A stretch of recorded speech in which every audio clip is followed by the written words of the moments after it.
Vamos dar continuidade à nossa palestra Chefia e Liderança. Diferença entre poder mandar e saber comandar.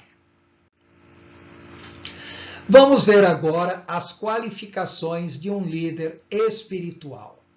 Primeiramente, nós temos que ver qualificações. Essas qualificações expressam seu modo de viver, expressam seu exemplo pessoal.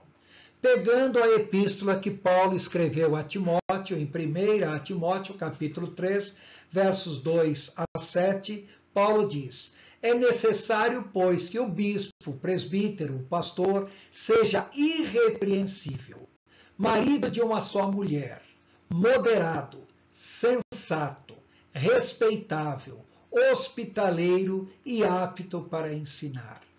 Não deve ser apegado ao vinho, nem violento, mas sim amável, pacífico e não apegado ao dinheiro.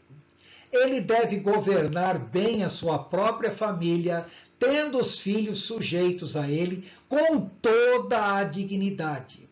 Pois se alguém não sabe governar a sua própria família, como poderá cuidar da igreja de Deus?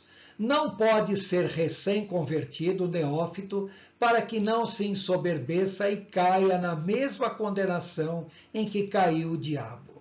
Também deve ter boa reputação perante os de fora, para que não caia em descrédito nem na cilada do diabo.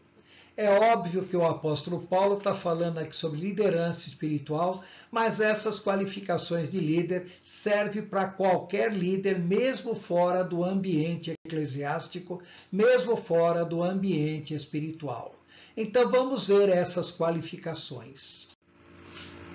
Em primeiro lugar, vamos ver qualificações pessoais, qualificações condizentes com o caráter do líder. O líder deve ser amável, gentil no trato com as pessoas, pacífico e não violento, ou seja, deve promover um ambiente de paz, de colaboração, não cobiçoso, ou seja, não apegado ao dinheiro, e também não orgulhoso. Então, deve ser uma pessoa modesta. Então, observe que nós estamos vendo aí qualificações pessoais pertinentes ao caráter do líder.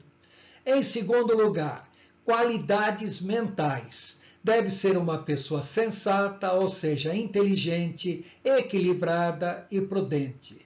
Também deve ser bem-humorado e não aquela pessoa que está sempre de mau humor consigo mesmo, com Deus e com o mundo. Também deve ter qualidades morais, ou seja, qualidades pertinentes ao seu ambiente. Deve ser irrepreensível, ou seja, íntegro, moderado, respeitável por todos. Então tem que ser alguém que saiba conquistar o respeito das pessoas. Também tem que ter qualidades familiares, e esse é um ponto onde a maior parte dos líderes falham. Deve ser marido de uma só mulher, deve ser alguém que governe a sua própria família, deve ser um exemplo para os filhos, ter os filhos sujeitos a ele com toda a dignidade. E veja, essa sujeição se conquista pelo exemplo e não pela imposição. Também deve ter qualidades espirituais, ser um crente maduro. Quando fala crente maduro, não é necessariamente que tenha um grande tempo de conversão, mas sim ter uma vida transformada segundo o modelo de Cristo.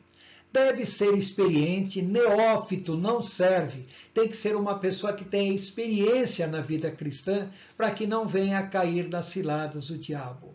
E, acima de tudo, tem que ter em mente que deve ser serviçal. Está ali para cuidar da igreja de Deus, servir a igreja e não ser servido pela igreja. Deve ter qualidades sociais, ser hospitaleiro, ter boa reputação, bom testemunho perante os de fora, ou seja, não crentes, pessoas que convivem com ele e que realmente pode olhar para essa pessoa e dar um testemunho de qual é a reputação desta pessoa. E também, obviamente, deve ter qualidades teológicas, ter o conhecimento bíblico adequado e deve ser apto, deve ter capacidade para ensinar. Afinal das contas, estamos falando de um líder espiritual. Duas qualificações indispensáveis dos verdadeiros líderes. Em primeiro lugar, tem que ser exemplo digno de ser imitado. Observe bem as palavras de Paulo em 1 Coríntios, capítulo 11, versículo 1. Sede meus imitadores, como também eu sou de Cristo. Então, uma pessoa, para ser líder, tem que ver, será que o seu exemplo é um exemplo digno de ser imitado? E mais do que isso, tem que entender também que todo líder gera novos líderes. O verdadeiro líder não gera herdeiros, gera sucessores. Em outras palavras, tem que preparar pessoas que tenham a mesma habilidade, que tenham o mesmo dom que ele. Então tem que saber identificar quem são os líderes entre os seus liderados e desenvolver o potencial desses líderes. O líder espiritual deve ter o desejo de servir e não ser servido. Observe bem as palavras de Jesus em Marcos, capítulo 10, versos 43 a 45. Jesus diz, não será assim entre vocês, quer dizer, não devem buscar uma liderança sobre as demais pessoas, como as pessoas do mundo buscam.